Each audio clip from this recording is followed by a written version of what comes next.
तारीख में आता है कि यजीद वो लानती शख्स था जिसने रोजा रसूल सल्लल्लाहु अलैहि वसल्लम में घोड़े बांधे थे।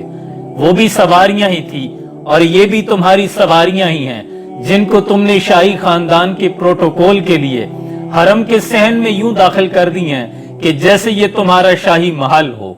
याद रखो, ये वो बारगाह रिसालत इज्जत माब है जहां कोई बादशाह और कोई गुलाम, किसी का कोई स्टेटस नहीं। यहाँ सब के सब एक तरह दाखिल होते हैं। और तुम ये किस किस्म की रौनक, किस किस्म की बादशाहत और रोबो जलाल का मुजाहरा कर रहे हो?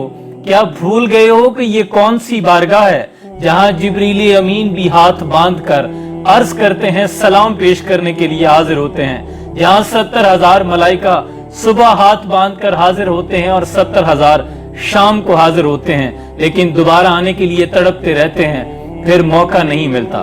तुमने यहाँ दरूद पाक पढ़ने वालों पर मुकदमे दर्ज किए और खुद गाड़ियां लेकर दाखिल हो गए हो, खुद अपनी हुदूद से गुजर गए हो। तुम्हारे यहाँ सिर्फ रोड गलत क्रॉस कर दी जाए तो तुम उस पर जुर्माना आयद कर देते हो, लेकिन यहाँ तुम खुद हद से गुजर गए हो। क्या ये मुनाफकत नहीं है? याद रखो, इमाम मालिक के पास उम्दा नस्ल के घोड़े थे, लेकिन आप कभी उन घोड़ों पर सवार नहीं होते थे।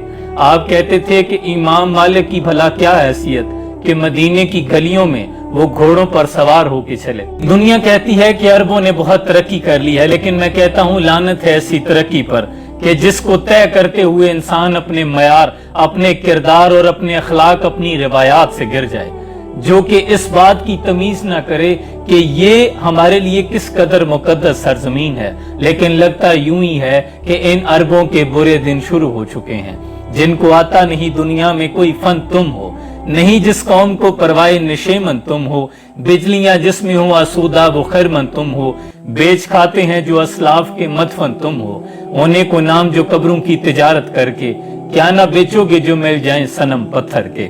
और पढ़ता हूं तो कहती है ये खालिक की किताब है, मिसले यहूदी ये सऊदी भी अजाब, और इस कौम के बारे में क्या लिखूं फराज, काबे की कमाई से जो पीते हैं शराब। हाथ बेजोर दिल अलहाद से खुगर हैं, उम्मती बाइस से रुसवाई पैगंबर हैं।